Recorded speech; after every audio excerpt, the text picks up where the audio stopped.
আমার মাথায় একটা মতলব এসেছে। চিন্তা করো না রবার্ট, আমি এত সহজে মরবো না। কিন্তু যেখানে সরকারি আমলা এবং পুলিশ কর্তারা নিমন্ত্রিত, সেখানে সুলতান মির্জা আসবে কেন? আসবে আসবে। এত কথা বলছো অথচ নিজের পরিচয় দিতে পারছো না। তাহলে তো আপনাদের মির্জার গল্প গোড়া থেকে বলতে হয়।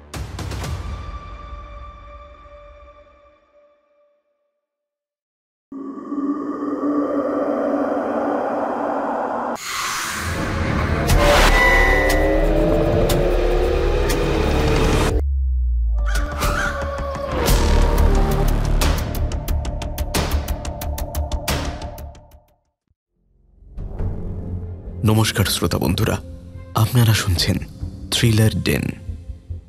আজ আমরা শুনব লেখক অনির্বাণ ভট্টাচার্যের কলমে পাহাড় দেশের অরণ্যদেব সিরিজের দ্বিতীয় পর্ব। আগের পর্বে আমরা জেনেছি ভানুকুমারের ছেলে দ্বিজেন্দ্র নারায়ণকে অপহরণ করে গা ঢাকা দিয়েছে সুলতান। ব্রিটিশ পুলিশ অফিসার রডরিক সুলতানকে গ্রেফতার করার জন্য মরিয়া হয়ে উঠেছে, কিন্তু সুলতান ছদ্মবেশে এসে তাকে ফাঁকি দিয়ে পালায়। রডরিক অন্য একটা ছক কষতে থাকে সুলতানকে ফাঁদে ফেলার জন্য। প্রৌঢ় টম কুইনহো কাকে সাহায্য করবেন? আজকের গল্প পাঠে তথা রবার্টের চরিত্রে কৌশিক, প্রধান চরিত্র সুলতান ও রডরিকের ভূমিকায় শুভদীপ্ত ও হ্যাপি, অন্যান্য চরিত্রে বিশাল, মলয় ও স্নেহাদ্রি। শুরু হচ্ছে আজকের গল্প লেখক অনির্বাণ ভট্টাচার্যের কলমে পাহাড় দেশের অরণ্যদেব দ্বিতীয় পর্ব।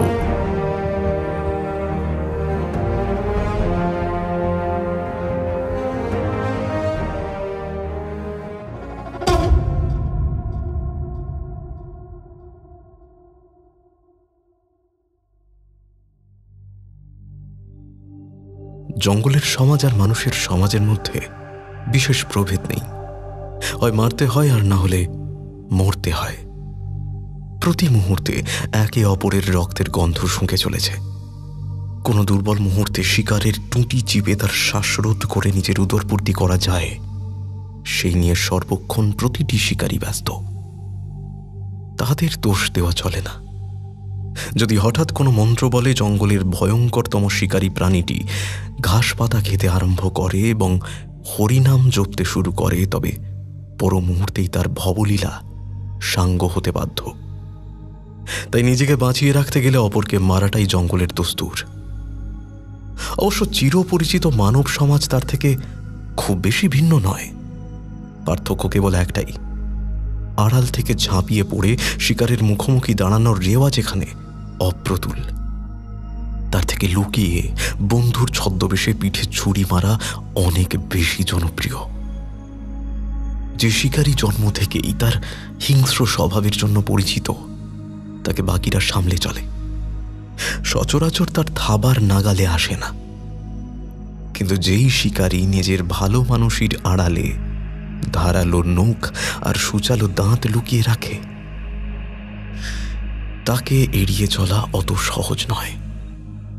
ঠিক তেমনি আপনি যে মানুষটিকে ক্ষতিকর বলে দাগিয়ে দিতে পারবেন, সহজে তার কুঅভিসন্ধি আপনাকে আহত করতে পারবে না। কিন্তু আপনি যে মানুষটিকে আপন ভেবে জড়িয়ে ধরলেন, হয়তো সেই গোপন বাঘ নখ বের করে আপনার পিঠে আক্রমণ করল। সেক্ষেত্রে ঘটনার আকস্মিকতায় আপনি এতটাই হতবিহ্বল হয়ে পড়বেন যে নিজেকে বাঁচানোর কথাই আপনার মাথায় আসবে না। রক্তক্ষরণ এত গভীরে হতে শুরু করবে যে পৃথিবীর কোনো চিকিৎসা পদ্ধতি সেই ক্ষত নিরাময় করতে পারবে না। যদি কোনোভাবে সেই আঘাত সামলে উঠতে পারেন, তবে মনুষ্য প্রজাতির উপর আপনার এক অপরিসীম রাগ আর অবিশ্বাস তৈরি হবে।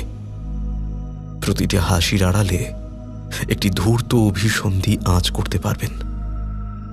মনে হবে প্রতিটি জোড়া চোখ আপনার দিকে হিংস্র দৃষ্টি এনে স্থির হয়ে রয়েছে। একটা অদম্য প্রতিহিংসার নেশা আপনাকে প্রতি মুহূর্তে কুড়ে কুড়ে খাবে। নিজের উপর ঘটে যাওয়া অন্যায়ের প্রতিশোধ নিতে হয়তো আপনি দিকভ্রম করবেন, হয়তো কোনো সম্পূর্ণ নিরপরাধ মানুষ আপনার এই প্রতিশোধের আগুনে দগ্ধ হবে। আমি যে গল্প বলবো তার প্রাক কথন আগেই হয়ে গেছে।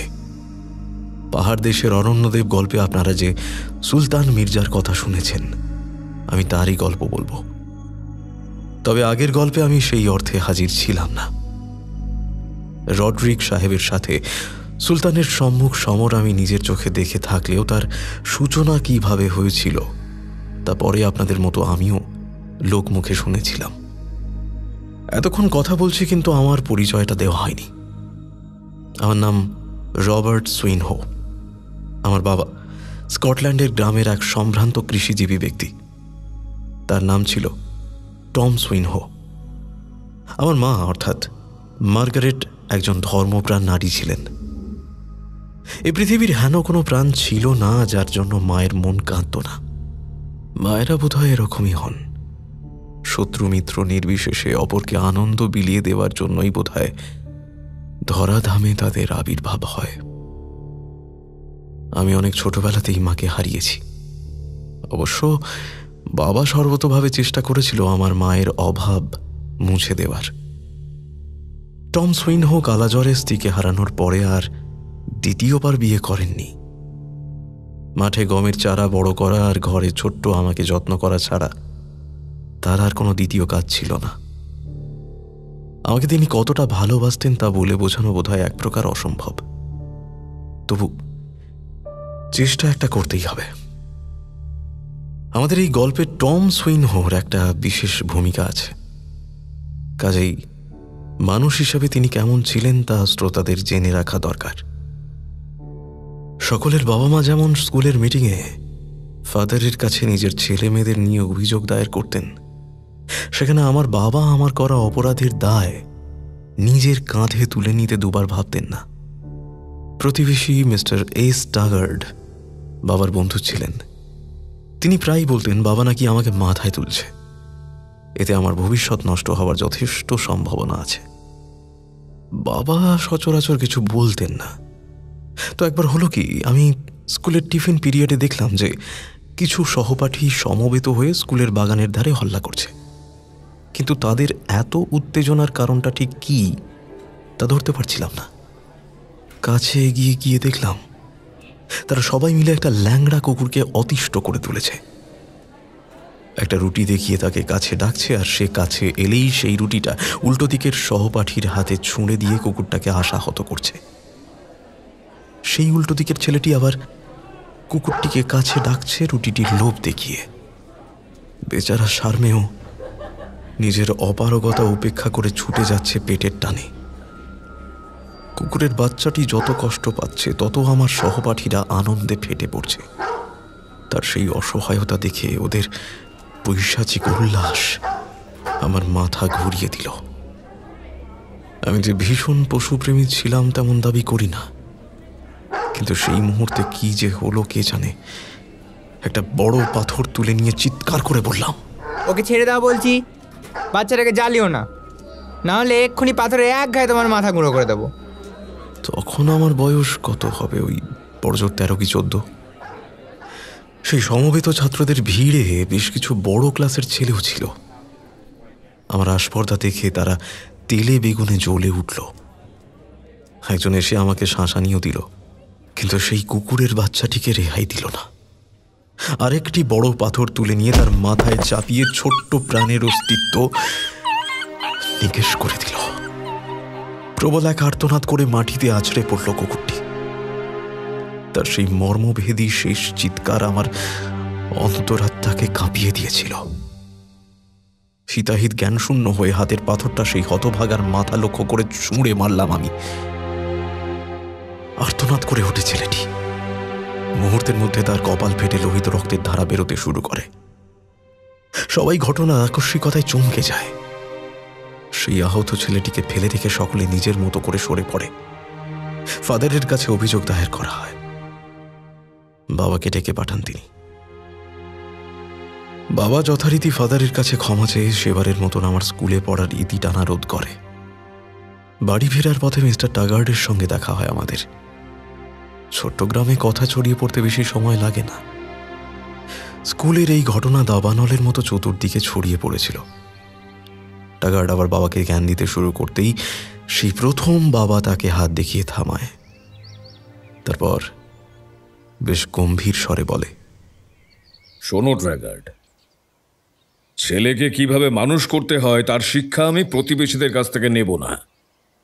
রবার্ট আজ যা করেছে তার জন্য আমি ওকে বাড়ি ফেরার পথে ভালো মন্দ খাওয়াবো বলে ঠিক করেছি।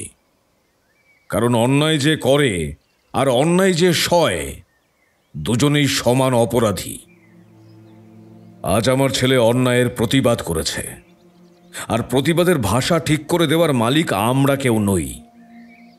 পরিস্থিতি এবং পরিবেশ সেই ভাষা নির্ধারণ করে দেয়। তোমার দুই গালে যদি দুটো চড় মারতে হয় তবে দুটোই চড় মারতে হবে। তোমার হাতে গোলাপ গুঁজে দিয়ে তোমার মন পরিবর্তন করা সম্ভব নয়। কতগুলো অসভ্য বাঁদর একটা নিরীহ প্রাণীকে যেভাবে হত্যা করেছে, সেই হিসেবে রবার্ট ওদের অত্যন্ত কম শাস্তি দিয়েছে বলে মনে করি আমি। মনে রেখো, আমার ছেলে জীবনে আর যাই করুক, সে যে কোনোদিন দুর্বলের উপর অত্যাচার করবে না, আর অন্যায় মুখ বুজে সহ্য করবে না, কিংবা বাকি পৃথিবীর মতো চোখ বুজে থাকবে না, এটুকু আজ আমি বেশ বুঝতে পেরেছি। তাই ওকে নিয়ে রাগ নয়, গর্ব করি আমি। বাবা হয়তো একটু বেশি বাড়াবাড়ি করে ফেলেছিল। আমার উপর রাগ না করলেও আমাকে নিয়ে এত লম্বা চওড়া কথা বলবার বোধহয় খুব একটা প্রয়োজন ছিল না। সেই সময় ভালো লাগলেও আজ সেই ঘটনার কথা মনে পড়লে একটু হাসি পায়। অবশ্য বাবার সেই ছোট্ট সমর্থন ধীরে ধীরে আমার মনের মধ্যে কতখানি সাহসের জন্ম দিয়েছিল, তাই গল্পের শেষেই ধারণা করতে পারবেন। গ্র্যাজুয়েশন পাশ করার পরে ইন্ডিয়ায় এসে পৌঁছাই আমি। ভারত সরকার তখন রেলওয়ে লাইন এক্সটেনশনের কাজ করছে। সারা ভারত জুড়ে বিরাট ইস্পাতের অজগর হয়তো আর কিছু বছরের মধ্যেই আপন গতিতে পেটের ভিতর হাজার হাজার লোক নিয়ে চলাচল করতে আরম্ভ করবে। মেহনতের কাজ, কুলি মজুরদের অভাব না হলেও প্রত্যন্ত অঞ্চলে, বিশেষত জঙ্গলাকীর্ণ এলাকায় কাজ সামলানোর বা সুপারভাইজ করার জন্য যোগ্য লোকের অভাব দেখা দিয়েছিল। জাহাজে করে ইন্ডিয়ায় এসেই প্রথমে কলকাতার দপ্তরে দপ্তরে কাজের খোঁজে জুটে গিয়েছিলাম। তবে কোথাও যোগ্য পারিশ্রমিকের বিনিময়ে মনের মতো কাজ পাচ্ছিলাম না। এদিকে হাতের টাকাও শেষের পথে।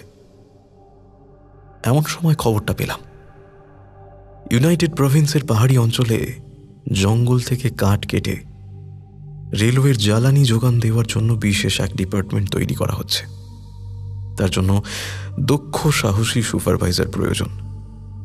একটি ইংরেজি গ্যাজেটে প্রতিবেদনটি বেরিয়েছিল, সেটি আমার চোখে পড়ে।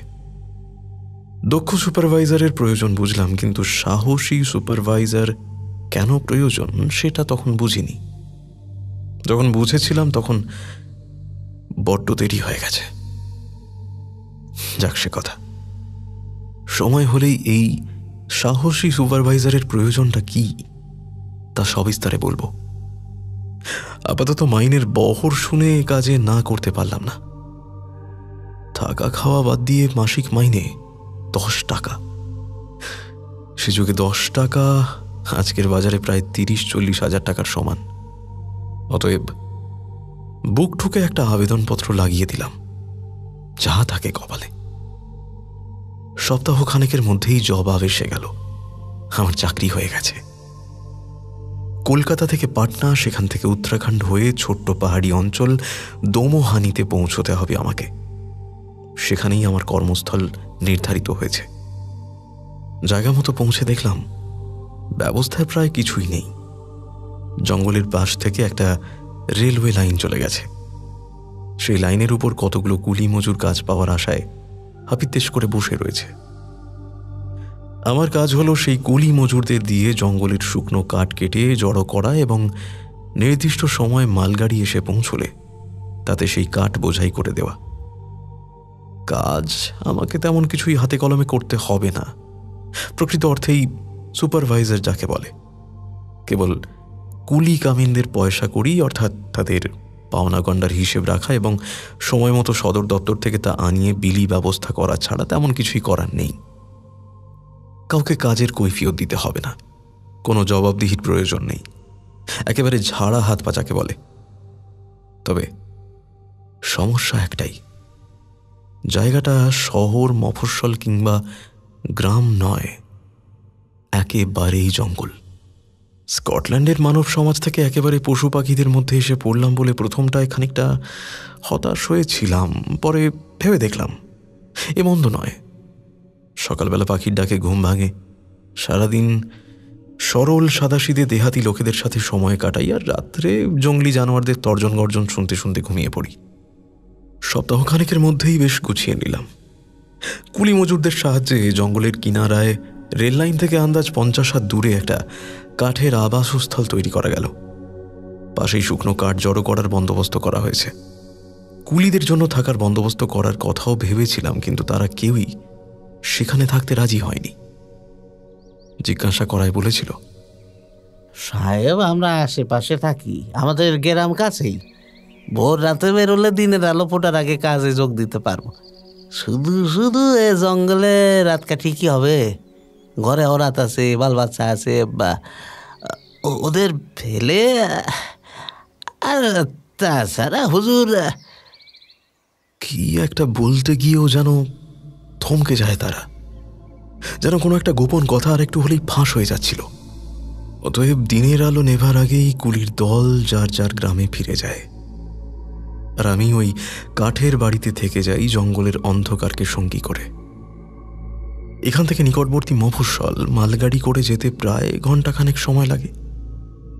প্রতি 2 সপ্তাহ অন্তর একবার করে সেখানে গিয়ে প্রয়োজনীয় মালপত্র কিনে নিয়ে আসি, আর মাসে একবার সদর দপ্তরে গিয়ে হিসাবের খাতা জমা দিয়ে কুলিদের মজুরি সঙ্গে করে নিয়ে আসতে হয়। নিকটবর্তী সদর দপ্তর নৈনিতাল। প্রায় মাসখানেক নির্ঝঞ্ঝাটে কাজ করার পরে একদিন মালগাড়ির চালক আমার জন্য একটা চিঠি নিয়ে হাজির হলেন। বিদেশি টাকটিকিট মারা সেই চিঠি নাকি আমার নামে এসেছে। সদর দপ্তরের ঠিকানায় সেই চিঠি পাঠানো হয়েছিল। ডাকপিয়ন মালগাড়ির চালকের হাতে আমার সেই চিঠি তুলে দিয়ে সেটি এই পর্যন্ত পৌঁছে দেওয়ার অনুরোধ করে। স্কটল্যান্ডের চিঠি দেখে বুঝতে অসুবিধা হলো না যে সেটি কে পাঠিয়েছে। বাবার চিঠি। কাগজটাকে নাকের কাছে ধরে বুক ভরে শ্বাস নিলাম। আমার দেশের গন্ধ। স্কটল্যান্ডের মাটির আমেজ যেন ফুসফুসে ধরা দিল। বাবা আমার সাথে দেখা করতে আসছে। সব ঠিকঠাক থাকলে আগামী মাসের শেষ সপ্তাহে নৈনিতালে এসে পৌঁছবেন তিনি। আমি যেন তাকে সেখান থেকে আমার বর্তমান ঠিকানায় নিয়ে আসার বন্দোবস্ত করি। প্রথমে আনন্দে নেচে উঠেছিলাম, কিন্তু পরক্ষণেই আমার বর্তমান ঠিকানার হাল হাকিকাত মাথায় আসায় একটু দ্বিধাগ্রস্ত হয়ে পড়লাম। বাবার বয়স হয়েছে, এমন পরিবেশে ঠিক মানিয়ে নিতে পারবেন তো? এইসব 7-5 ভাবছি, এমন সময় মালগাড়ির চালকের ডাকে ঘোর কাটল। তিনিও আমার এক দেশওয়ালি ভাই। গলা খাঁকারি দিয়ে ভদ্রলোক বললেন, রবার্ট, এটা রাখো। তাকিয়ে দেখলাম একটা বড় রাইফেল গোছের আগ্নেয়াস্ত্র আমার দিকে বাড়িয়ে দিয়েছেন ভদ্রলোক। চোখ বড় বড় করে জিজ্ঞাসা করলাম, এটা কি হবে? এদিককার কথা তুমি কিছু শোনোনি? তোমায় কেউ কিছু বলেনি? কই না তো। কেন, কি শুনবো? শোনা যাচ্ছে সুলতান মির্জা নাকি এই অঞ্চলেই ঘাঁটি গেড়েছেন। সে কে? আমার অজ্ঞতা দেখে ভদ্রলোক মুচকি হাসলেন। গাড়ি ছাড়ার সময় হয়ে গেছিল। বসে বসে কালো ধোঁয়া ছাড়তে ছাড়তে গাড়ি চালু করে তিনি বললেন, সে সময় হলেই টের পাবে। ওটা এখন রেখে দাও, কাজে দেবে পরে। তাছাড়া এলাকায় তো বাঘ ভাল্লুকও আছে, কখন দরকার পড়ে। কিন্তু আমি তো এই জিনিস চালাতেই পারি না। বন্দুকের গুলি আর বুদ্ধি আপনি আপ চলে, ও চালাতে জানতে হয় না। পরিস্থিতি বহু হাঁদা ক্যাপলাকেও ধুরন্ধর শিকারী বানিয়ে ছাড়ে।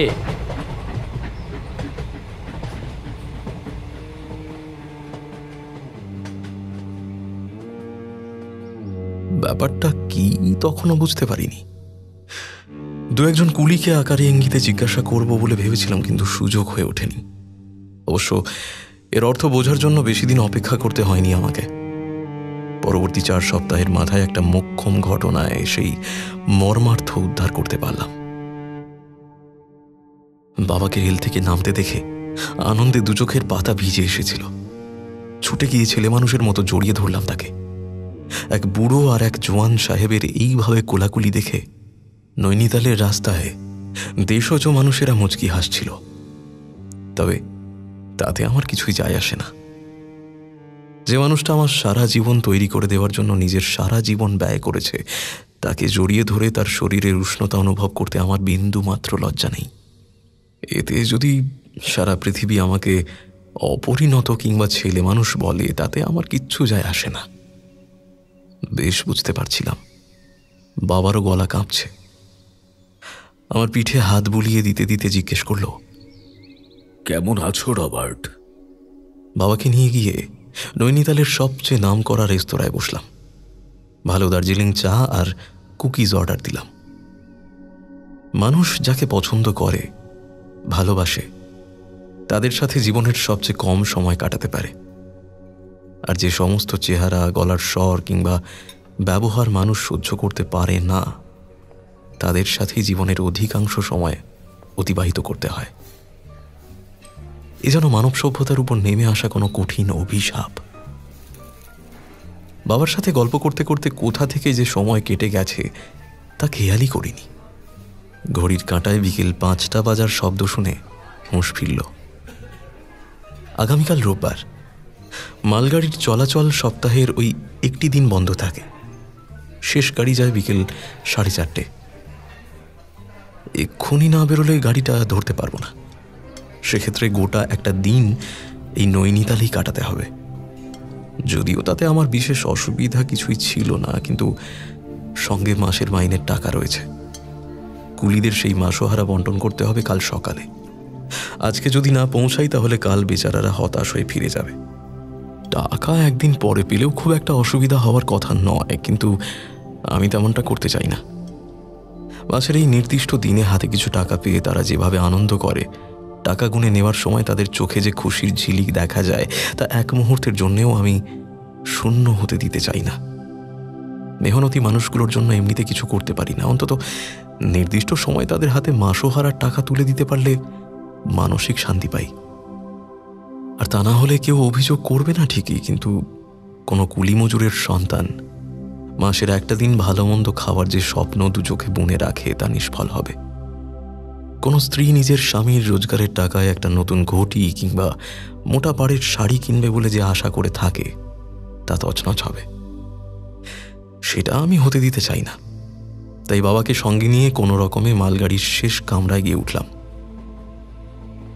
কামরার ভিতরে থরে থরে কাঠের গাঁঠরি বোঝাই করা রয়েছে। তার মধ্যে নিজের মতো করে জায়গা করে নিলাম আমরা। বাবা এখানকার বন্দোবস্ত দেখে এক প্রকার হতভম্ব হয়ে গেছে। নতুন রেলওয়ে সিস্টেম কিভাবে ধীরে ধীরে এই ভারতভূমির বুকে জায়গা দখল করে নিচ্ছে, তা দেখে তিনি হতবাক। চতুর্দিক অন্ধকার হয়ে এসেছে। মালগাড়ির ভিতরে চালকের কামরায় একটি বাতি থাকলেও অন্যান্য কামরায় তার প্রয়োজন নেই। আপাতত সেই সমস্ত কামরায় নিরঙ্কুশ অন্ধকারের সাম্রাজ্য বিরাজ করছে। বাবা আর আমি পুরনো দিনের গল্প করতে করতে সেই অন্ধকারের মধ্যেই নিজেদের মধ্যে গত 1 বছরের দূরত্বের খানিকটা কমিয়ে আনার চেষ্টা করছিলাম। এমন সময় হঠাৎ কামরার দূরবর্তী প্রান্তে একটা নড়াচড়া লক্ষ্য করলাম। একজন মানুষের অবয়ব অনুভব করলাম যেন। বাবা কি একটা বলতে চাচ্ছিল, তাকে হাত দেখিয়ে থামিয়ে বললাম, দাঁড়াও তো দেখি। কে কে ওখানে?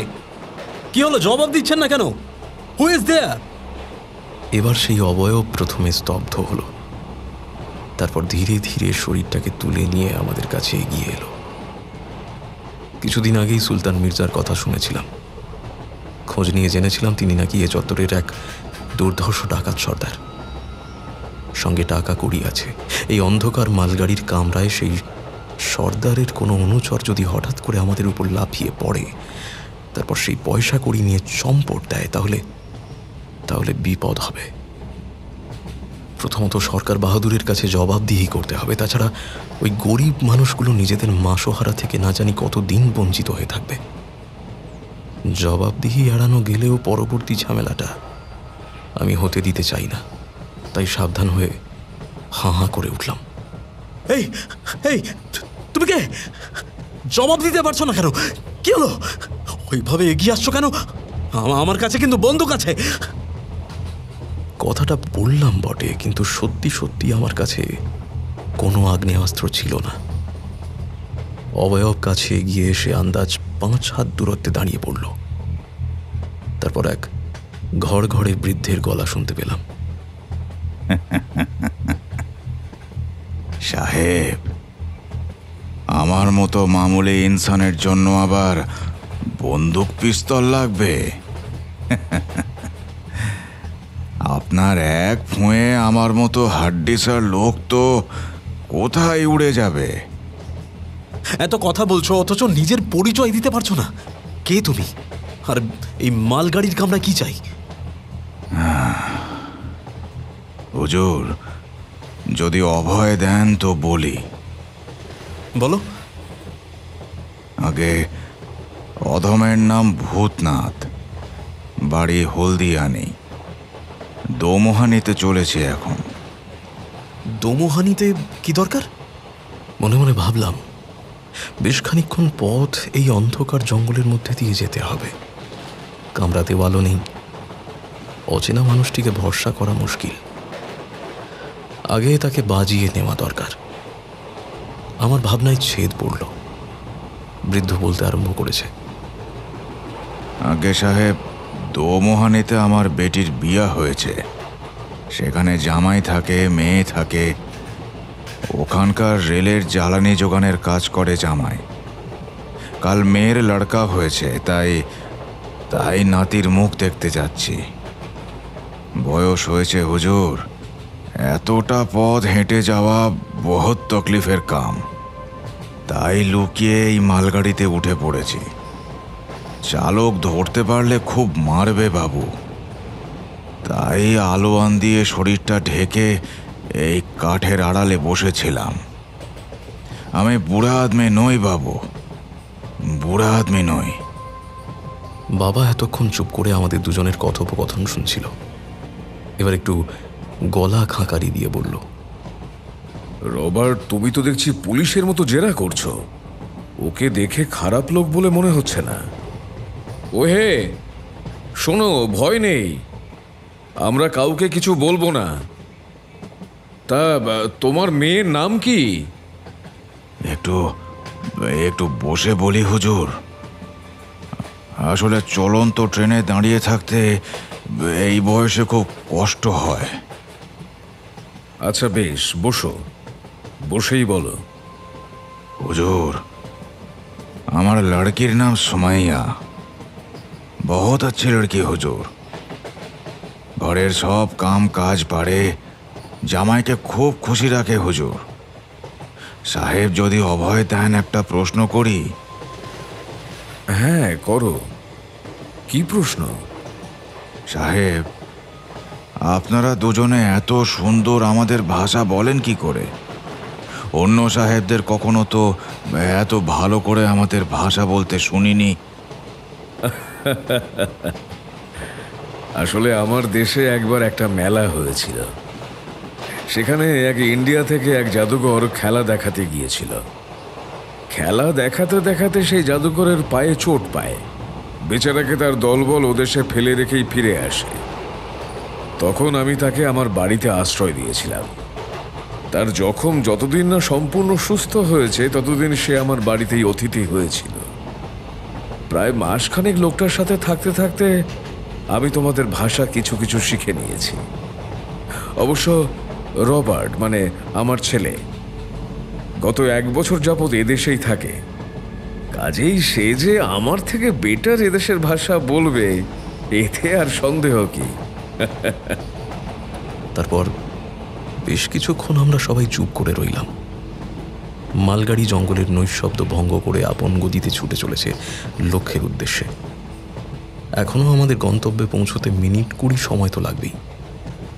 হঠাৎ সেই বৃদ্ধ বলে উঠলেন, সাহেব, যদি কিছু মনে না করেন তাহলে আপনাদের পরিচয়টা জানতে পারি? তোমার জামাই যেখানে কাজ করে সরকারের পক্ষ থেকে আমি সেখানে দেখাশোনা করি। হ্যাঁ, তার মানে তার মানে আপনি সেই সাহেব? আমার জামাই সর্বক্ষণ আপনার সুখ্যাতি করে, বলে আপনার মতো মানুষ নাকি হয় না, আপনি নাকি ওদের সুখ দুঃখের সব খেয়াল রাখেন সর্বক্ষণ। আপনার মতো সাহেবের দেখা পেয়ে আমি সত্যিই খুব খুশি হলাম। তা সাহেব, আপনারা এই অন্ধকারে ফিরছেন যে বড়, আপনাদের সঙ্গে টাকা পয়সা নেই তো? কেন, তা দিয়ে তোমার কি? এ মা, ছি ছি ছি ছি ছি ছি, গুস্তাখি মাফ করবেন হুজুর, আপনি ভুল বুঝছেন। আমি কথাটা সেই কারণে বলতে চাইনি। তবে কি কারণে বলতে চেয়েছিলে শুনি? হুজুর, এই অঞ্চলে সুলতান মির্জা এসেছে। শুনেছি খুব দুর্ধর্ষ ডাকু, শরীরে একেবারে মায়া দয়া কিচ্ছু নেই। সাথে টাকা পয়সা থাকলে অন্ধকারে এইভাবে যাতায়াত করাটা ঠিক হবে না। ওদের দলের এক একটা লোক যেন এক একটা যমদূত, কাউকে রেয়াত করে না। শুনেছি নাকি তার জন্য বিশেষ পুলিশ দল গঠন করা হয়েছিল। রডরিক বলে এক সাহেব তাকে ধরার জিম্মেদারি নিয়েছিলেন।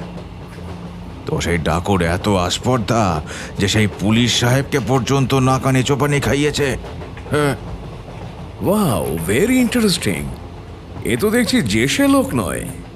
তবেই বুঝুন হুজুর, এইরকম একজন ডাকু এলাকায় থাকলে টাকা পয়সা নিয়ে যাতায়াত করা কি মুখের কথা?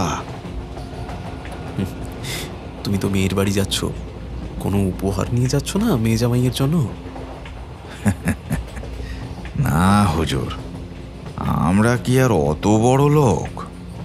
তবে হুজুর, আমার নাতনির জন্য একটা উপহার আছে, মুখ দেখাইয়ের সময় দেব। তা তোমার ভয় করছে না? সেই ডাকাত দল তো তোমার উপরে হামলা করতে পারে নাকি? না হুজুর, সেটা হবে না। আমি যতক্ষণ আছি এই কামরায়, সুলতান মির্জার দলের লোকজন কেন, স্বয়ং যমদূতও আসতে ডরাবে। আমি জামাইয়ের কাছে শুনেছি হুজুর, আপনি প্রত্যেক মাসের শেষ সপ্তাহে কুলিদের মাইনে নিয়ে সদর থেকে দোমোহনে যান। সম্ভবত আজকেও আপনার কাছে বেশ ভালো রকম টাকা পয়সাই আছে। তবে চিন্তা করবেন না সাহেব, আমি সঙ্গে থাকলে আপনার কোনো ভয় নেই। বেশ মজা লাগলো আমার। বুড়ো চলন্ত ট্রেনে দাঁড়াতে পারে না, এদিকে ডাকাতদের হাত থেকে আমাকে রক্ষা করবে বলছে। নেশা ভাঙ করেছে কিনা কে জানে। তবে তার এই আত্মবিশ্বাসের কারণ শুধাতে যাব এমন সময় মালগাড়িটা হঠাৎ থেমে গেল। জানলা দিয়ে বাইরে তাকিয়ে দেখলাম দোমোহানি এসে গেছে। আমাদের ট্রেন থেকে নামিয়ে দিয়ে গাড়ি আবার সামনের দিকে এগিয়ে গেল।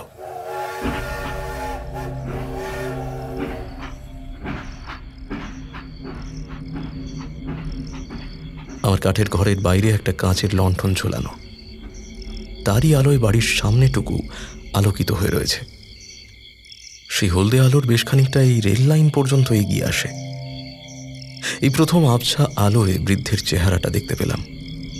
বয়সের ভারে নুইয়ে পড়লেও সে বেশ সামর্থ্য চেহারার অধিকারী, তা বুঝতে অসুবিধা হলো না। মাথা থেকে পা পর্যন্ত একটা কম দামি দেশি আলোয়ানে ঢাকা, গালের উপর খোঁচা খোঁচা দাড়ি গোফের জঙ্গল, অধিকাংশই পাকা। আলোয়ানের তলা দিয়ে কতগুলো কাঁচা পাকা চুল কপালের ওপর হামলে পড়েছে। কাঁধে বেশ বড় ধরনের একটা ঝোলা ব্যাগ রয়েছে ভদ্রলোকের। সম্ভবত সেখানেই তার নাতির জন্য আনা উপহারটা রয়েছে। অন্ধকারে ঠিক ঠাহর করা না গেলেও ব্যাগের মধ্যে যে লম্বাটে গড়নের কিছু একটা রয়েছে তা বেশ বোঝা যাচ্ছিল। আচ্ছা, আজ তবে চলি হুজুর। আর প্রায় সাথে সাথে কোথা থেকে কি যে হলো কে জানে, জঙ্গলের আড়াল থেকে আমার বাড়ির পিছন থেকে অন্ধকারের কোন ফুঁড়ে কিংবা মাটি ভেদ করে কতগুলো উর্দি পড়া লোক যেন হাজির হলো। তাদের প্রত্যেকের হাতেই আগ্নেয়াস্ত্র। একজন সাদা চামড়ার ভদ্রলোক রাইফেল বাগিয়ে ধরে বৃদ্ধের দিকে এগোতে এগোতে বললেন, এত তাড়া কিসের হে? মেহমানরা দেখা করতে এসেছে, তা তাদের একটু খাতিরদারি করবে না? এ আবার কি? আপনার কারা? আমার নাম রডরিক, জেমস উইলিয়াম রডরিক। আপনার? আমি রবার্ট সুইনহ, কিন্তু আমি তো কিছুই। দাঁড়ান, আমি বোঝাচ্ছি বাকিটা। কি মির্জা সাহেব, নিজের পরিচয়টা নিজেই দেবেন নাকি আমি? ভদ্রলোকের কথা শুনে আমি যেন আকাশ থেকে পড়লাম। এই লোকটা দুর্ধর্ষ ডাকাত সর্দার। এর নামে গোটা এলাকায় বাঘে গরুতে এক ঘাটে জল খায়। এতক্ষণ ধরে পয়সা কড়ি আছে জেনেও লোকটা তো কিছুই করল না। সেই কথা জানাতে পুলিশ কর্তাকে বললাম, রড্রিক সাহেব, আপনার কোথাও ভুল হচ্ছে না তো? উনি সুলতান মির্জা। ভুল? কি হে মির্জা সাহেব, আমার ভুল হচ্ছে? তুমি কি বলো? অবাক চোখে দেখলাম বৃদ্ধ কেমন সোজা হয়ে দাঁড়িয়েছেন। তার চোখে মুখে ফিচলেমি হাসি। একদল আগ্নেয়াস্ত্রের সামনে দাঁড়িয়ে কেউ যে ওইভাবে হাসতে পারে তা আমার ধারণাই ছিল না। রড্রিক বললেন, তাহলে আর দেরি করে লাভ নেই, এবার শ্রীঘরে যাওয়া যাক। সবে তিনি সুলতান মির্জার ঘাট ধরতে যাবেন এমন সময় একটা প্রকাণ্ড বজ্রগর্জনে সমগ্র বনাঞ্চল কেঁপে উঠল। মনে হল যেন কানের কাছে বোমা ফাটিয়েছে কেউ। যে সমস্ত পুলিশ কর্মীরা আঞ্চলিক মানুষ, তারা হইচই শুরু করে দিল। আর মুহূর্তের মধ্যেই পশ্চিমের জঙ্গলের অন্ধকার ভেদ করে দেখা দিলেন মূর্তিমান বিভীষিকা, স্বয়ং যমদূত। প্রায় 20 হাত লম্বা একটা তাগড়াই ডোরা কাটা রয়্যাল বেঙ্গল। লণ্ঠনের হলদে আলোয় তার গায়ের পশম যেন গলানো সোনার মতো চকচক করছে। ওই চোখের দিকে এক মুহূর্তের জন্য তাকাতেও বুকের পাটা লাগে। প্রবল পরাক্রমশালী সেই সাপদ ধীর বিলম্বিত লয়ে আমাদের দিকে এক পা করে এগিয়ে আসছে। এতগুলো দুর্বল দুপে শিকার সামনে পেয়ে প্রবল উৎসাহে নিঃশ্বাস ফেলছে সেই বাঘ। সেখানে উপস্থিত প্রতিটা মানুষ ভয়ে কাঁটা হয়ে গেছে। হঠাৎ সুলতান মির্জার চোখের দিকে চোখ পড়ল।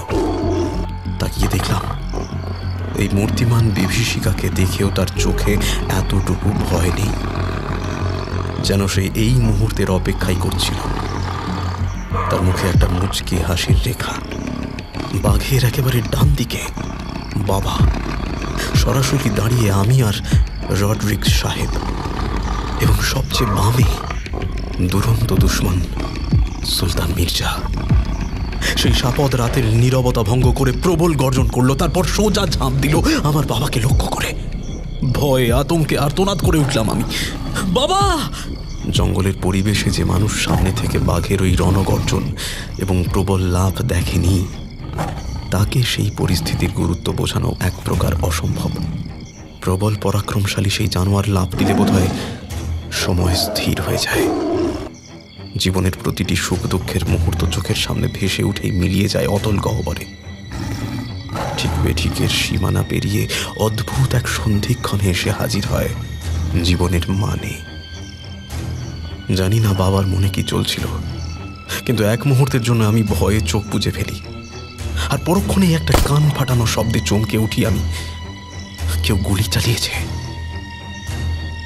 চোখ মেলে দেখলাম ভয়ে কাঁটা হয়ে দাঁড়িয়ে থাকা বাবার পায়ের থেকে ঠিক 1 বিঘত দূরে চিত হয়ে পড়ে আছে সেই বিরাট ভয়ঙ্কর রয়্যাল বেঙ্গল টাইগার। তখনও বিশ্বাস হচ্ছিল না। এ যেন এক ভোজবাজি। মৃত্যুর মুখ থেকে এক চুল দূরত্বে এক অদ্ভুত লক্ষ্য সাধন করে আমার বাবাকে সাক্ষাৎ জমের করাল গ্রাস থেকে বের করে এনেছে কেউ। ছুটে গেলাম বাবার দিকে। বাবা তখনও থরথর করে কাঁপছে। লণ্ঠনের আলো গিয়ে পড়েছে ওই নিথর প্রাণীদেহের উপর। গুলিটা বাঘের বাঁ কানের পাশ দিয়ে ঢুকে চোয়াল ফাটিয়ে উল্টো দিক দিয়ে বেরিয়ে গেছে। আর তারই ফলস্বরূপ শূন্য থেকে হঠাৎ মাটিতে আশ্রয় নিয়েছে সেই ভয়ঙ্কর জীব। দেহটা নিথর হয়ে গেছে, প্রাণবায়ু বেরিয়ে গেছে সম্ভবত। এরই মধ্যে আর একটা হইচই শুনতে পেলাম।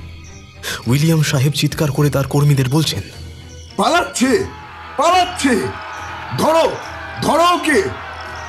ঘাড় ঘুরিয়ে দেখলাম লণ্ঠনের আলোর বৃত্ত পেরিয়ে অন্ধকার পথে ছুটে চলেছে সাক্ষাৎ কিংবদন্তি, এই পাহাড় জঙ্গলের মাসিহা, দুর্ধর্ষ ডাকাত সর্দার সুলতান মির্জা। তার পিছনে একদল পুলিশ কর্মী ছুটে চলেছেন প্রাণপণে। সমাজকে এমন ডাকাতের হাত থেকে রক্ষা করাই তাদের কাজ। কিন্তু সেদিন আমার মাথার ভিতরটা কেমন উল্টোপাল্টা হয়ে গেছিল। এই লোকটা ডাকাত, মানুষের ধন সম্পদ লুট করে, তাদের অনিষ্ট করাই এর কাজ। তবে সে আমার বাবাকে বাঁচালো কেন? আমার কাছে টাকা পয়সা আছে জেনেও লুট করলো না তো? না না না, এ আমার বিশ্বাস হয় না। কোথাও কোথাও ভুল হচ্ছে না তো? পুলিশ কর্তা উইলিয়াম সাহেবকে বাড়িতে আমন্ত্রণ জানালাম। স্যার, যদি অসুবিধা না থাকে তাহলে কিছুক্ষণ আমার কুটিরে কাটালে বড় কৃতজ্ঞ থাকবো। আসলে যা একটা কাণ্ড ঘটে গেল না, নার্ভের উপর ভীষণ চাপ পড়ছে। এই অবস্থায় বৃদ্ধ বাবাকে নিয়ে এই জঙ্গলের দেশে একা থাকতে বেশ ভয় লাগছে বলতে পারেন। চাকরির ইস্তেহারে পড়েছিলাম, তাতে লেখা ছিল দক্ষ সাহসী কর্মী লাগবে। এতদিনে সাহসের প্রয়োজনীয়তাটা বেশ টের পাচ্ছি। উইলিয়াম রড্রিক ঘরের ভিতর ঢুকে কুলিদের তৈরি চেয়ারে গা এলিয়ে দিতে দিতে বললেন, ভয় পাওয়াটা স্বাভাবিক নয়। আমরা কখনো এমন দেশে থাকিনি যেখানে মানুষ আর জানোয়ার সহাবস্থান করে। এমন হিংস্র সাপত চোখের সামনে দেখলে এবং নিজের প্রিয় মানুষকে মৃত্যুর দোরগড়া থেকে ঘুরে আসতে দেখলে যে কেউ ভয় পাবে। এতে লজ্জিত হবার কোনো কারণ নেই। শহর থেকে বাবার জন্য মদ আনিয়েছিলাম, সেটাই ওদের দুজনকে ভাগাভাগি করে দিলাম। কলাইয়ের গ্লাসে চুমুক দিতে দিতে ভদ্রলোক আমার কুটির পর্যবেক্ষণ করছিলেন। হঠাৎ বললেন, সুলতান মির্জা কি আপনাদের সাথেই ট্রেনে করে? বাবা ঘাড় নেড়ে সম্মতি জানালো। আমি আমতা আমতা করে জিজ্ঞেস করলাম,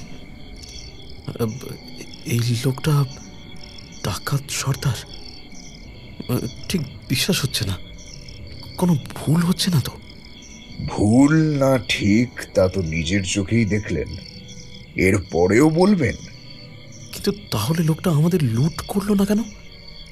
আমাদের কাছে যে টাকা পয়সা ছিল তা তো উনি বিলক্ষণ জানতেন। তাছাড়া বাবাকেই বা বাঁচালেন কেন?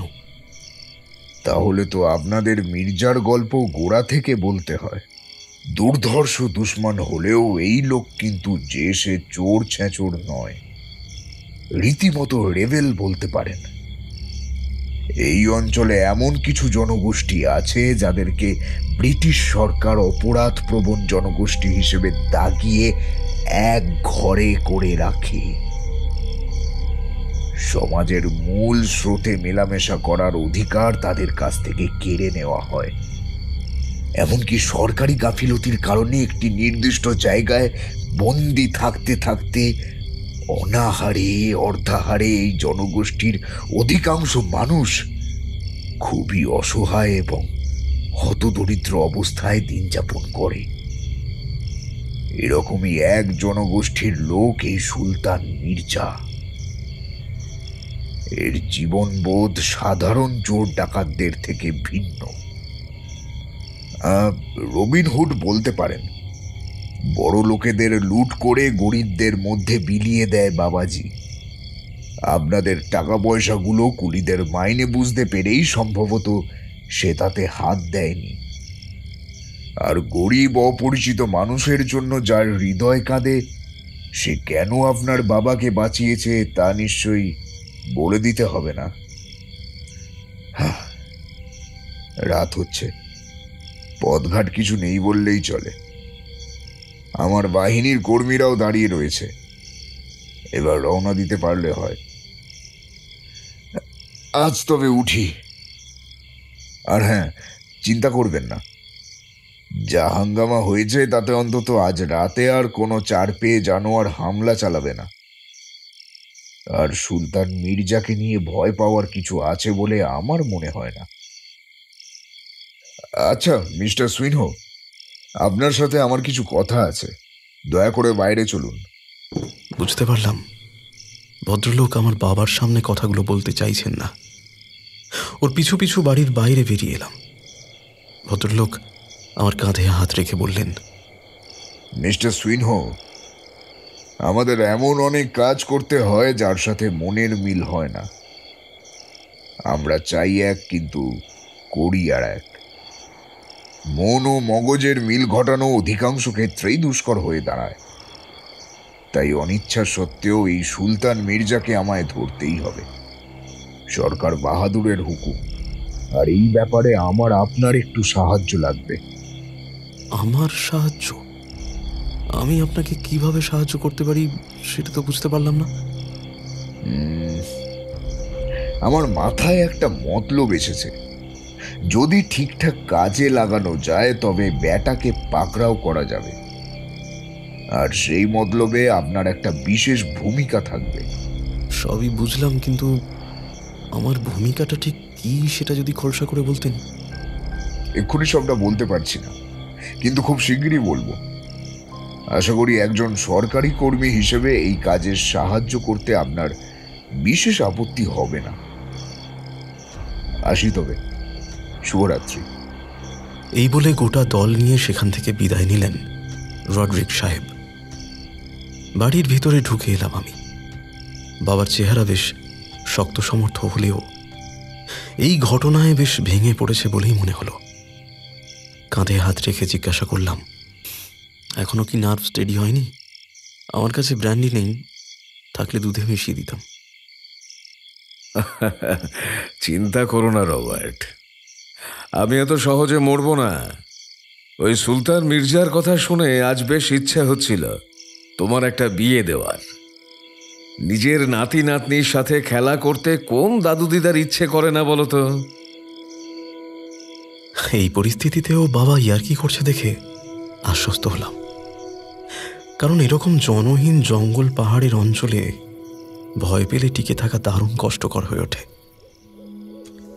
রাতের নিস্তব্ধতা এখানে কথা বলে। অন্ধকারের রং দেখা যায়, কোনো কোনায় গাঢ় নিকষ কালো, কোথাও বা হালকা ধূসর, আবার প্রদীপের কাছে হলদে আলোর ছটায় কোথাও অন্ধকার জাঁত হারায়। মানুষের দেখা পাওয়া এই আঁধারে এক প্রকার অসম্ভব। কুটিরের পাশ দিয়ে রাতের নিস্তব্ধতা ভঙ্গ করে হিংস্র জানোয়াররা চলাফেরা করে। যদিও আজকের আগে এমন ভয়ঙ্কর ঘটনা কোনোদিন ঘটেনি, তবু বুকে বল রাখা, সাহসে ভর করে বেঁচে থাকা ছাড়া এই জঙ্গল প্রান্তরে দ্বিতীয় কোনো উপায় নেই। বাবা আড়াল থেকে সবটা শুনেছে। আমায় ডেকে বলল, এই লোকটা ডাকাত হোক আর যাই হোক, আমার এত বছরের অভিজ্ঞতা বলছে যে লোকটা মনের দিক থেকে অতুলনীয়। তাছাড়া শোষিত নিপীড়িত মানুষের পাশে দাঁড়ানোর মধ্যে অন্যায় তো কিছু নেই। বাবার রাতের খাবার বানাতে বানাতে জবাব দিলাম, কিন্তু সব জায়গার তো একটা নিয়ম কানুন আছে। আইন নিজের হাতে তুলে নেওয়ার অধিকার তো কারণ এই বাবা। আইন? আইনকে বানায় হে? লোকে আইন বানায় নিজের সুবিধার কথা ভেবে। অন্যের সুবিধার কথা ভেবে কেউ নিয়ম কানুন বানায় না। আর যে নিজের সুবিধার কথা না ভেবে অন্যের ভালো মন্দের অংশীদার হতে চায়, অধিকাংশ ক্ষেত্রেই তাকে আমরা অপরাধী বা আইনের চোখে দোষী বলেই মেনে নিই। রবার্ট, তোমার কাছে আমার একটা অনুরোধ আছে। জানি তুমি একজন সরকারি কর্মচারী, কিন্তু তাও বলছি, এই লোকটাকে ধরিয়ে দেওয়ার জন্য ওই পুলিশ কর্তাকে সাহায্য করো না। মানুষের বানানো আইন কানুনের ঊর্ধ্বে একটা বিরাট আইন আছে, তা হলো মনুষ্যত্বের আইন, যেখানে দেশ, কাল বা ব্যক্তির নিয়ম খাটে না। মানুষের মঙ্গল স্বার্থে নেওয়া প্রতিটি পদক্ষেপ সেখানে আইনসম্মত এবং সঠিক। বাবার কথাগুলো চুপচাপ শুনলাম। মনে মনে তা কতটা যুক্তিগ্রাহ্য তা বোঝার চেষ্টা করলাম। কিছু মাথায় ঢুকলো, কিছু ঢুকলো না। রাতের জন্য দেশি রুটি আর দুধের বন্দোবস্ত করা গেছে। আজ এই দিয়েই কাজ চালিয়ে নিতে হবে। কাল সকালে কুলিদের বলে একটা পাঁঠা কিংবা বুনো শুয়োরের মাংস জোগাড় করতে হবে। খাওয়া নিয়ে বাহুল্যতা আমার কোনোদিনই নেই, তবে প্রিয় মানুষকে কাছে পেলে হতদরিদ্র ব্যক্তিও ভালো মন্দ খাওয়াতে চায়। আর আমার বাবা সেখানে 7 সমুদ্র 13 নদী পেরিয়ে এসেছে তার ছেলের সঙ্গে দেখা করতে। এটুকু না করলেই নয়। কয়েকদিন পরে সদর দপ্তরে নিজের কাজকর্ম গুটিয়ে দুপুরের খাওয়া দাওয়ার জন্য একটা রেস্তোরাঁয় গিয়ে বসেছি। এমন সময় একজন উর্দিধারী ব্যক্তি এসে খবর দিলেন যে স্যার জেমস উইলিয়াম আমার জন্য গাড়ি পাঠিয়েছেন, বিশেষ তলব। এক্ষুনি ওর সাথে দেখা করতে হবে। বাবা সঙ্গে আসেনি, কুটিরেই রয়েছে। আমার বিশ্বস্ত কিছু কুলিকে আমি না ফেরা পর্যন্ত সেখানেই থাকার অনুরোধ করে এসেছি। দরিদ্র মানুষগুলোকে আমি নিজের থেকেও বেশি বিশ্বাস করি। আমি জানি যে না ফেরা পর্যন্ত ওরা ওই কুটির ছেড়ে কোথাও যাবে না। থানায় গিয়ে হাজির হলাম। রড্রিগ আমার জন্য অপেক্ষা করছিলেন।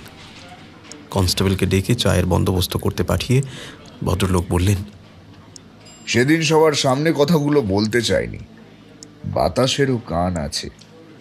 আর এই সুলতান মির্জার চর কোথায় কোথায় ছড়িয়ে রয়েছে তা আমিও এখনো সবটা বুঝে উঠতে পারি, তাই বিশেষ সতর্কতার প্রয়োজন ছিল। ওই জন্যই কি কনস্টেবলটিকে, তার মানে বলতে চাইছেন আপনার ফোর্সেও? ঠিকই ধরেছেন। আমি নিশ্চিত ফোর্সেও এমন কোনো লোক রয়েছে যে বা যারা এই মির্জার দলের সাথে সরাসরি যুক্ত না হলেও তাদের কৃতজ্ঞতা পাশে বদ্ধ। তাই এদের সামনে কথা বলা নিরাপদ নয়। আমাদের সমস্ত প্ল্যান আগে থেকেই মির্জার দরবারে পৌঁছে যাবে। আপনাকেও অনুরোধ করছি, এই নিয়ে আপনি কারোর সাথে কোনো আলোচনা করবেন না। সুলতান মির্জা ছদ্মবেশে পটু। সে কখন কোন রূপে আপনার সামনে হাজির হবে তা আপনি নিজেও টের পাবেন না। অবশ্য কয়েকদিন আগেই তার নমুনা দেখতে পেয়েছেন। আপনি নিশ্চিন্তে থাকুন, আমি কাউকে কিছুই বলবো না, কারোর সাথে এই বিষয় নিয়ে আলোচনাও করবো না। কিন্তু আপনি আমায় যে দায়িত্ব দেবেন তা সঠিকভাবে নির্বাহ করতে পারবো কিনা সে বিষয়ে আমি কোনো গ্যারেন্টি দিতে পারছি না। আমি একজন অদক্ষ সিভিলিয়ান। গুপ্তচরের কাজ করা কিংবা এমন দুর্ধর্ষ ডাকাত সর্দারের বিরুদ্ধে রুখে দাঁড়ানোর ক্ষমতা কতটা আমার রয়েছে তা নিয়ে আমি নিজেই সন্দিহান। মতলব মন্দ নয়। জেমস উইলিয়ামের বর্ণনা শুনে বুঝলাম যে তিনি ওই সুলতান মির্জাকে ধরতে বদ্ধপরিকর। কাজেই তার এমন বিশদ বর্ণনা দেবেন তাতে আর আশ্চর্য কি। সংক্ষেপে তিনি যা বললেন তা খানিকটা এইরকম। এই চত্বরে বিভিন্ন পরবে আদিবাসী সম্প্রদায়, পার্শ্ববর্তী গ্রামের মোড়ল, সরকারি আমলা, পুলিশকর্মী, বড় বড় ঠিকাদার এদেরকে আমন্ত্রণ জানায়। সামনেই মাঘী পূর্ণিমা। ওই দিন দোমোহানির পাশেই এক আদিবাসী সম্প্রদায়ের পরব রয়েছে। নিয়মমাফিক আশেপাশের 5টা গাঁয়ের মোড়লদের আমন্ত্রণ জানানো হবে। সরকারি আমলারা থাকবেন নিমন্ত্রিতদের তালিকায়। জেমস উইলিয়াম মতলব এঁটেছেন ওই দিন সুলতান মির্জাকে বামাল সমেত গ্রেপ্তার করবেন। আমি ওর মতলব শুনে জিজ্ঞাসা করেছিলাম, কিন্তু যেখানে সরকারি আমলা এবং পুলিশ কর্তারা নিমন্ত্রিত সেখানে সুলতান মির্জা আসবে কেন? স্বাভাবিক কারণে এই পরবে সিকিউরিটি স্বাভাবিকের থেকে বেশি থাকবে বলেই আমার ধারণা। এমন কড়া পাহারা এড়িয়ে সুলতান ফাঁদে পা দিতে আসবে? সে কি পাগল? আসবে আসবে। ও কেন, ওর ঘাড় আসবে। আপনি এতটা নিশ্চিত হচ্ছেন কি করে? আসলে বীরত্বের প্রদর্শন মাঝে মাঝে আমাদের বুদ্ধিকে ঘুম পাড়িয়ে দেয়। নিজের ক্ষমতার আস্ফালন আচ্ছা আচ্ছা তিসমার খানকে নিকেশ করেছে। এই সুলতান মির্জার মধ্যেও সেই একই গুণ লক্ষ্য করেছি আমি। নিজের ক্ষমতা জাহির করার মধ্যেও একটা অনাবিলা আনন্দ খুঁজে পায়। সকলের নাকের ডগা থেকে লুটের মাল বের করে নিয়ে যেতে পারলে, সকলকে নিজের স্পর্ধা দেখাতে পারলে তার থেকে খুশি সে কিছুতে হয় না। এক্ষেত্রে সেই অতিরিক্ত কনফিডেন্স তাকে ডোবাতে পারে বলে আমার ধারণা। আমাদের শুধু নিপুণ হাতে মঞ্চ তৈরি করতে হবে। আপনি নিশ্চিত থাকুন, আমাদের মূল অভিনেতা ওই মঞ্চে এসে ধরা দেবেই। আপনি ঠিক কি করতে চাইছেন বলুন তো?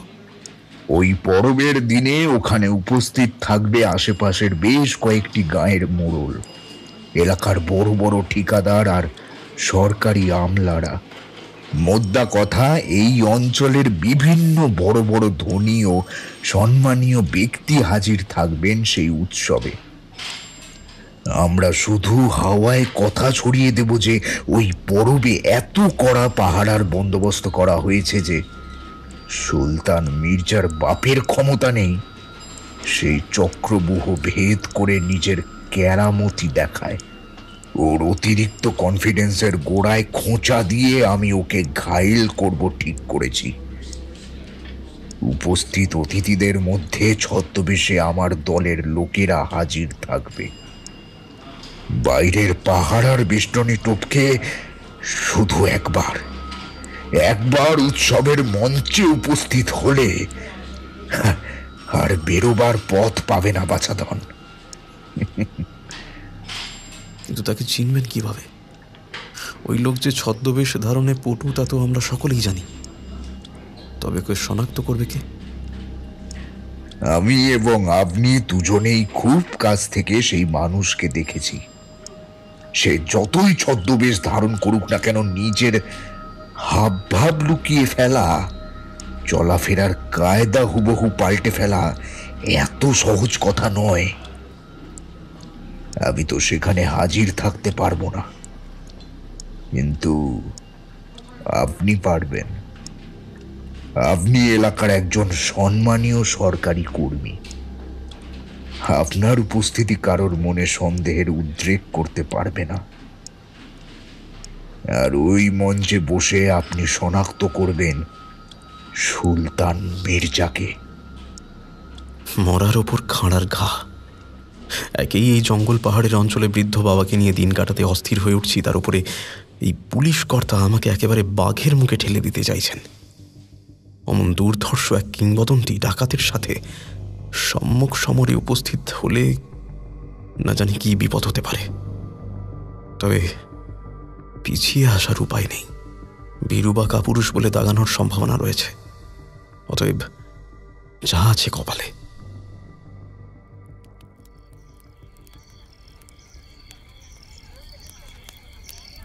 পূর্ণিমার আলোয় জঙ্গলের এই নির্দিষ্ট অঞ্চল ঝকঝক করছে। জঙ্গলের মাঝে বেশ খানিকটা জায়গা জুড়ে এই আদিবাসী জনগোষ্ঠীর বাস।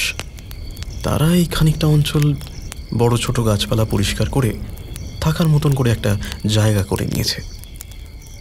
তেমনি একটি মুক্তাঞ্চলে ম্যারাপ বেঁধে পরবের আয়োজন করা হয়েছে। আয়োজন নেহাত ছোটখাটো নয়। আশেপাশের 5টা গাঁয়ের মোড়ল গণ্যমান্যরা হাজির হয়েছেন এই উৎসবে। অবশ্য অধিকাংশ ক্ষেত্রেই এই আদিবাসী সম্প্রদায় সেই মোড়লের বা মহাজনের কাছে ঋণগ্রস্ত। সারা বছর উদয়াস্ত পরিশ্রম করেও টাকা এরা কোনো দিনই পরিশোধ করতে পারে না। ক্রমবর্ধমান হারে চক্রবৃদ্ধির সুদ তাদের মাথার উপর মুগুরের মতো চেপে বসতে থাকে। তাই বছরের এই একটা দিন ওই সমস্ত মহাজন ও তেজারতি কারবারিদের ডেকে এনে খাতির করে একটু সামাল দেওয়ার চেষ্টা করে এই হতদরিদ্র লোকগুলো। এছাড়াও রয়েছেন শহরের পুলিশের বড় কর্তারা, বিভিন্ন দপ্তরের আমলারা এবং আশেপাশের বিভিন্ন ঠিকাদার গোষ্ঠীর বাবুরা। পরবে প্রথমে বাবুদের মনোরঞ্জনের জন্য আদিবাসী নৃত্য পরিবেশন করা হবে। তারপর প্রতি বছরের মতো এবছরেও সরকারি আমলা এবং গ্রামের মোড়লরা এই পিছিয়ে পড়া জনগোষ্ঠীর জন্য কিছু মিথ্যে প্রতিশ্রুতির ফুলঝুরি ফোটাবেন। এই দরিদ্র সীমার নিচে বসবাস করা মানুষগুলোর উন্নয়নের স্বার্থে তারা কত বড় বড় প্রজেক্ট করবেন সেই নিয়ে গাল ভরা কাহিনী শোনাবেন। তারপর হবে খানাপিনা। বড় সাহেবদের খুশি করতে গ্রামের মোড়ল ও ঠিকাদারেরা মিলে বিশেষ বন্দোবস্ত করে। দামি বিদেশি মদ, খাসি ও গরুর মাংস, মেছেলে সব কিছুরই ইন্তজাম থাকে। তবে আদিবাসীদের এত ক্ষমতা নেই। পরব তাদের হলেও তারা কেবল ওই নৃত্য পরিবেশন, কম পয়সার ঘরে বানানো মিষ্টি আর জঙ্গল থেকে শিকার করে আনা বুনো শুয়োর বা সম্বরের মাংস ছাড়া আর বিশেষ কিছুই বন্দোবস্ত করতে পারে না। কিছু সহৃদয় সাহেব ও হুজুর তাদের মন রাখতে সেসব মুখে তুললেও বাকিরা সে পথ মারায় না। তাদের কাছে আদিবাসীদের সম্মান রক্ষার দায় নেই। সাহেবী কেতায় ফুটানি মারা ছাড়া এই পরবে আসার তাদের আর কোনো উদ্দেশ্য নেই। জঙ্গলের মধ্যে দিয়ে প্রায় 2 ক্রোশ পথ হেঁটে সন্ধ্যার অন্ধকার নামার আগেই উৎসব প্রাঙ্গণে পৌঁছতে হবে আমাকে। বাবা যেতে চাইছিল ঠিকই, কিন্তু আমি এক প্রকার জোর করেই তাকে না নিয়ে যাওয়ার সিদ্ধান্ত নিই। এতটা পথ এই নরক গুলজার দিয়ে বাবা কতটা যেতে পারবে তা নিয়ে আমার সন্দেহ ছিল। যদি মাঝপথে ক্লান্ত হয়ে পড়ে তবে দুজনেরই যাওয়া ভণ্ডুল হবে। অতএব দুজন কুলিমজুরকে বাবার সাথে রাতটুকু থাকতে বলে দুপুর রওনা হয়ে গেলাম গন্তব্যের উদ্দেশ্যে। আজ সেই মালগাড়ির চালকের দেওয়া রাইফেলটা সঙ্গে নিতে ভুলিনি। বাঘের আক্রমণের ঘটনাটা এখনো আমার মনে তাজা হয়ে রয়েছে। জঙ্গলের পথে ওই বাঘের জোড়া হঠাৎ সামনে এসে দাঁড়ালে অন্তত আত্মরক্ষার জন্য সঙ্গে একটা আগ্নেয়াস্ত্র থাকলে মন্দ হয় না। তার উপর আজ কেবল পরব দেখতে নয়, এই ইউনাইটেড প্রভিন্সের তথা গোটা ইন্ডিয়ার কুখ্যাত ডাকাত সর্দার সুলতান মির্জার সাথে আরও একবার মোলাকাত হওয়ার সুযোগ রয়েছে। তবে এবার আমি তার প্রতিপক্ষের দলে নাম লিখিয়েছি, অতএব সেই মোলাকাত খুব সৌহার্দ্যপূর্ণ নাই হতে পারে। সেক্ষেত্রেও সঙ্গে এই রাইফেলের মজুদ থাকাটা খুবই তাৎপর্যপূর্ণ হয়ে দাঁড়াতে পারে। সুলতানকে ডেকে আনার বন্দোবস্ত ইতিমধ্যে করা হয়ে গেছে। উইলিয়াম তার লোক দিয়ে দিকে দিকে খবর পাঠিয়েছে যে এই পরবে নাকি সে সুলতানকে গ্রেফতার করবে। তার কোনো ছদ্মবেশ, কোনো চালাকি আর ধোপে টিকবে না। জঙ্গলের আইন বড় ভয়ঙ্কর। শিকার আর শিকারীর মধ্যে মাত্র 1 সুতোর ব্যবধান থাকে এখানে। সামান্যতম এদিক ওদিক হলেই শিকারী শিকারে পরিণত হতে পারে। বেশ কসরত করে সেই আদিবাসী জনগোষ্ঠীর বাসস্থানে হাজির হলাম। চতুর্দিকে বড় বড় মহুয়া গাছের সারি, আর তারই মাঝে আন্দাজ 200 গজ জায়গা পরিষ্কার করে বসতি স্থাপন করেছে এই সম্প্রদায়। চতুর্দিকে গাছের কাঠকুটো আর ডালপালা দিয়ে তৈরি করা অপক্ষ ঘরবাড়ির মাঝে খানিকটা অংশে গার্ডেন চেয়ার পেতে সাহেব সুবোধদের বসার ব্যবস্থা করা হয়েছে। বলাই বাহুল্য, এই সমস্ত চেয়ার গ্রামের মোড়ল ও ঠিকাদারেরা জোগাড় করেছে। তার সামনেটা চাটাই বিছানো আছে। সেখানে আদিবাসী সম্প্রদায়ের লোকজন ও আশেপাশের গ্রাম থেকে পরব দেখতে আসা জনগণের বসার জায়গা। সবার সামনে একটা আগুন জ্বালানো হয়েছে বড় করে। সেটাই আজকের পরবের মূল আকর্ষণ। এখানকার আদিবাসী সম্প্রদায় মনে করে ওই আগুন হচ্ছে তাদের পবিত্র ঈশ্বর। ইন্ডিয়াতে এসে বিভিন্ন জনগোষ্ঠীর মধ্যে দেবতা নির্বাচনের এই রীতি আমায় মুগ্ধ করেছে। যে জনগোষ্ঠী শহরে কিংবা গ্রামে থাকে তারা পুজো করে গাছপালা, নদী কিংবা মাটিকে। তাদের কাছে এরাই হলো ঈশ্বর। মাঠের ধান তাদের প্রাণ ধারণ করতে শক্তি যোগায়, অতএব সেটাই তাদের ঈশ্বর। নদীর জল আবার মাঠের ধান তৈরির ক্ষেত্রে বিশেষ প্রয়োজনীয়, অতএব নদীর জলও ভগবান। আর যেই মাটি সেচে তারা চাষ করে, বাড়ি বানায়, জীবনযাপনের সমস্ত উপাদান সংগ্রহ করে, তা যে এদের কাছে ঐশ্বরিক হয়ে উঠবে তাতে আর আশ্চর্য কি। আবার এদিকে এই জঙ্গলের মানুষেরা উদযাপন করে গাছপালা, পশু পাখি এবং আগুনকে। যে বনানী তাদের আশ্রয় দিয়েছে, মাথা গোঁজার ঠাঁই দিয়েছে, তাকে তারা পুজো করে। যে জঙ্গলি জানোয়ার সর্বক্ষণ তাদের সাথে একসাথে এই জঙ্গলেই বাস করে, যাদের হাতে প্রাণ হারানো এদের কাছে জল ভাত, তাদের সন্তুষ্ট রাখতে এরা নাগ দেবতা, সিংহ বাহিনী কিংবা বরাহের অবতারের কাছে মাথা নত করে। তবে সবচেয়ে আকর্ষণীয় বিষয় হলো এই আগুনের আরাধনা করা। শুকনো কাঠে ঘষা লেগে যখন জঙ্গলকে জঙ্গল পুড়ে ছাই হয়ে যায়, যখন দাবানলের আঁচ প্রতিটা প্রাণীকে পুড়িয়ে ঝলসিয়ে দেয়, তখন সেই অগ্নিদেবকে তুষ্ট রাখা বিশেষ কর্তব্য বলে মনে করে এই সম্প্রদায়। তাছাড়া এই পাহাড়ি অঞ্চলে প্রবল শীতের হাত থেকে বাঁচতে আগুনের তাপ পোহানো ছাড়া তাদের আর গতি কি। এই আগুন জঙ্গলি জানোয়ারের হাত থেকেও তাদের রক্ষা করে, খাবার বানাতে সাহায্য করে, উষ্ণতা দেয়, সর্বোপরি জীবনযাপনের দিশা দেখায়। তাই এই বিশেষ পরবে অগ্নিদেবকে সাক্ষী রেখে সামান্য নাচ গান খাওয়া দাওয়া করে নিজেদের দুর্বিপাক আর যন্ত্রণা ভুলে থাকার চেষ্টা করে এই নিপীড়িত অসহায় মানুষগুলো। আমাদের মতো কিছু সাদা চামড়ার ভদ্রলোক এই উদযাপনকে নিজেদের স্বার্থসিদ্ধির হাতিয়ার করে তুলি। কেউ ছুটে আসে সহজলভ্য মেয়ে মানুষটার টানে, কেউ বা এই বোকা মানুষগুলোকে ঠকিয়ে 2 পয়সা উপার্জন করার লোভে। আর আমাদের এই কাজে সঙ্গী হয় এদেশেরই কিছু মোসাহেবের দল। সকলের সাথে পরিচয় করার পর আমি নিজের জন্য একটা নির্দিষ্ট চেয়ারে গিয়ে বসলাম। জনগোষ্ঠীর মাতব্বররা এসে আমাকে আমার চেয়ার দেখিয়ে দিলেন। এই প্রবল ঠান্ডায় লোকগুলো খালি গায়ে কতগুলো জীর্ণ আলোয়ান চাপিয়ে রেখেছে। দেখেই বোঝা যায় যে সেগুলো তাদের উৎসবের পোশাক।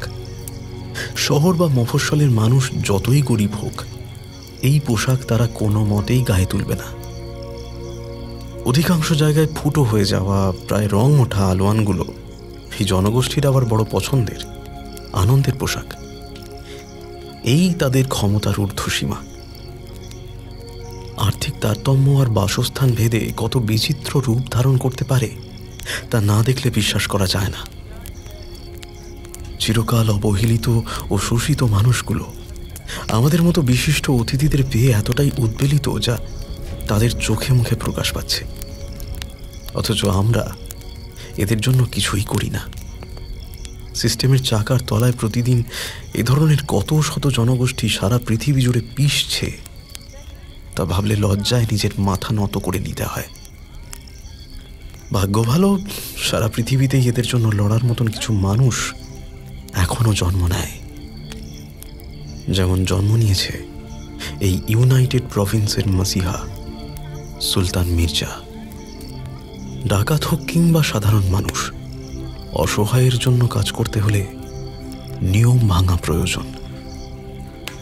কারণ নিয়মগুলো আমাদের মতো সুবিধাবাদী সভ্য ভদ্রলোকেরই তৈরি করা।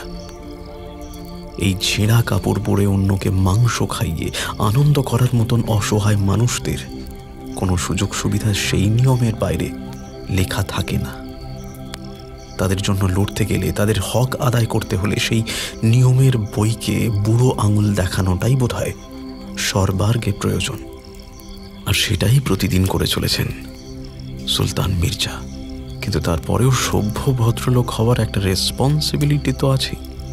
আমরা যারা শহরে মানুষ, উন্নত পরিষেবা আর সুযোগ সুবিধার ঘেরাটোপে বড় হয়েছি, তারা ওই নিয়মের বইকে পবিত্র গ্রন্থ বলে মনে করি। আমিও তার ব্যতিক্রম নই। কাজেই জেমস উইলিয়াম রডরিক ওরফে পুলিশের বড় কর্তাকে এই ডাকু দমনে সাহায্য করা আমার সামাজিক কর্তব্য বলেই মনে করি।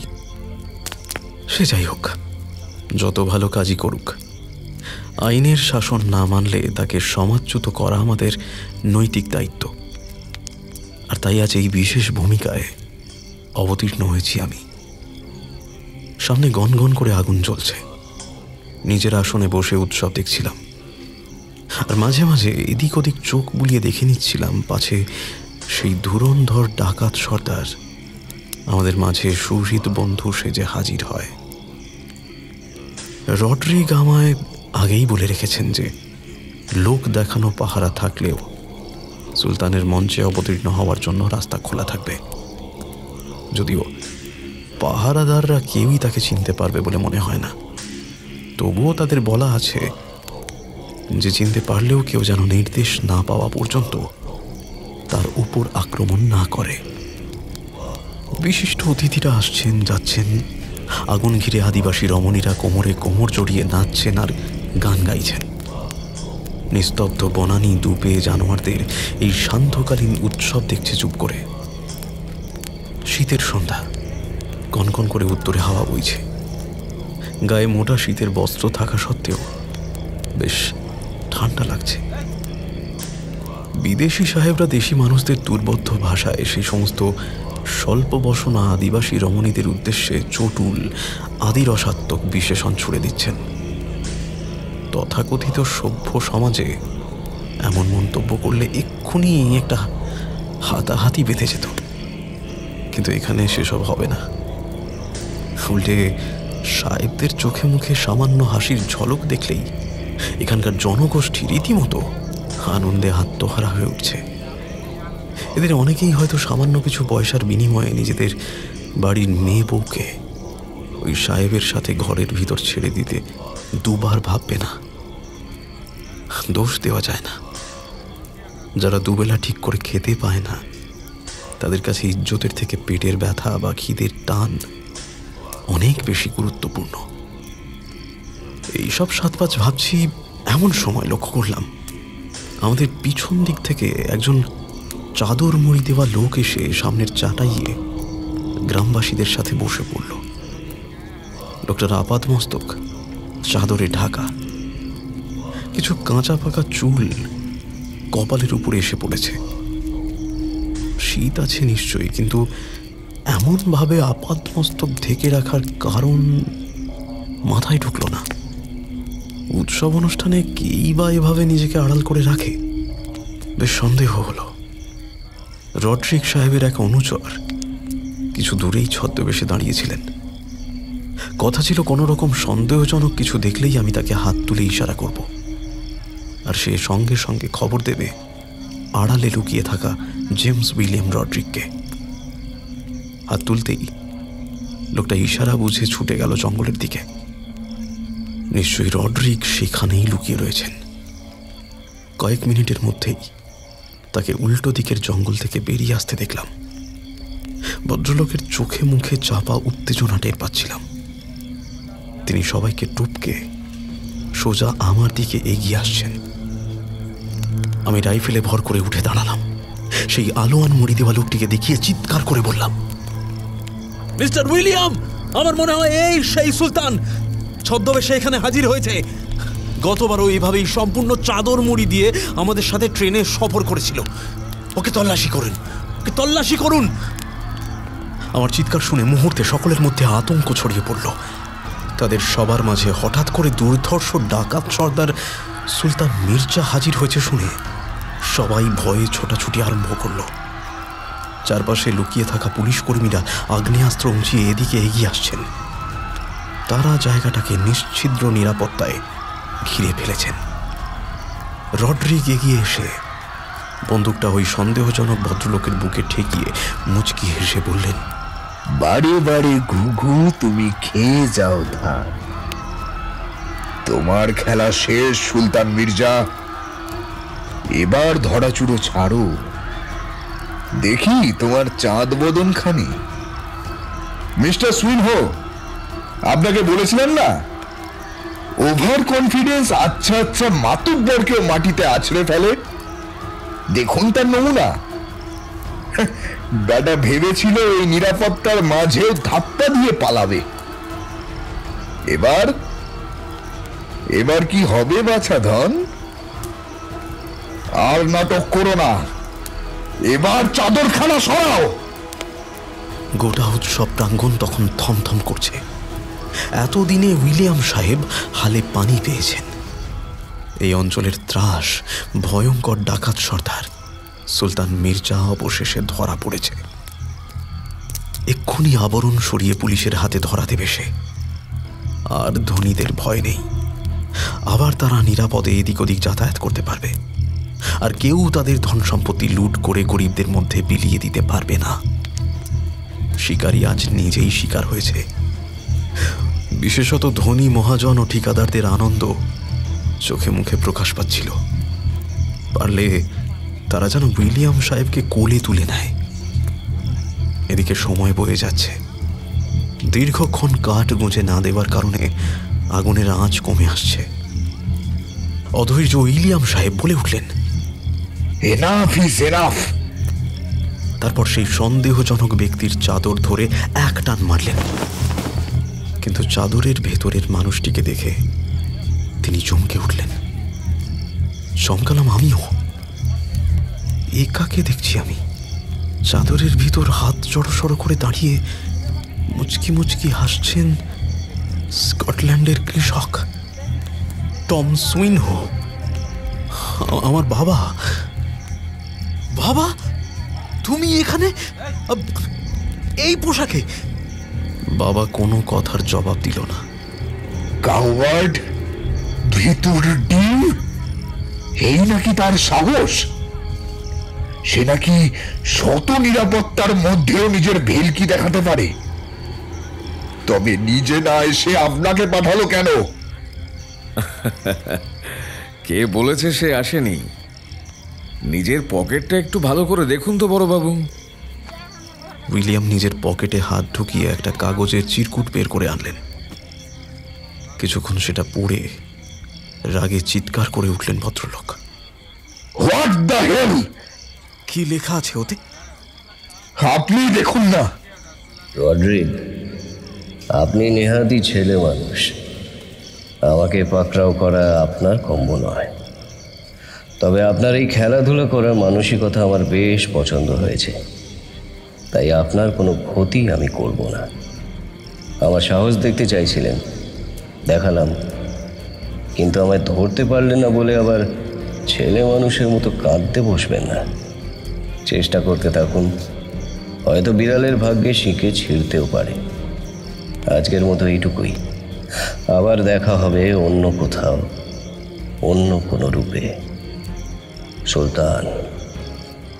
শুয়োরের বাচ্চা কখন আমার পকেটে ঢুকিয়ে দিয়ে পালিয়েছে? সবাই যখন হইচই করছিল নির্ঘাত, তখনই কাণ্ডটা ঘটিয়েছে। কিন্তু তুমি হঠাৎ তোকে সাহায্য করতে গেলে কেন? রবার্ট, ছোটবেলায় একবার একদল ছেলে একটা কুকুরকে অত্যাচার করছে দেখে তুই প্রতিবাদ করেছিলি।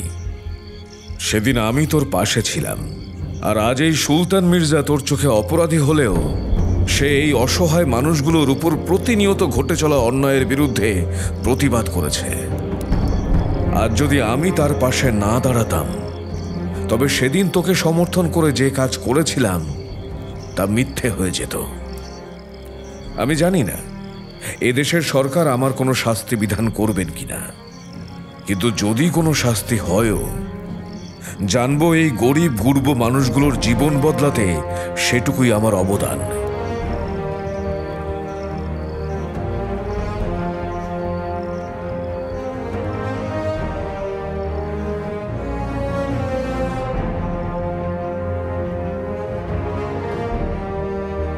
শেষ হলো আমাদের আজকের গল্প পাহাড় দেশের অরণ্যদেবের দ্বিতীয় পর্ব।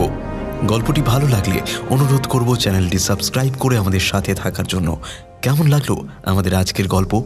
আপনার সুচিন্তিত মতামত ও পরামর্শ জানান আমাদের কমেন্ট বক্সে। পরবর্তী গল্পের আপডেট পেতে আমাদের ফলো করুন ফেসবুক ও ইনস্টাগ্রামে। আজ আসি, আবার দেখা হবে পরবর্তী গল্পে। ভয় থাকুক গল্পেই, চিত্ত হোক ভয় শূন্য।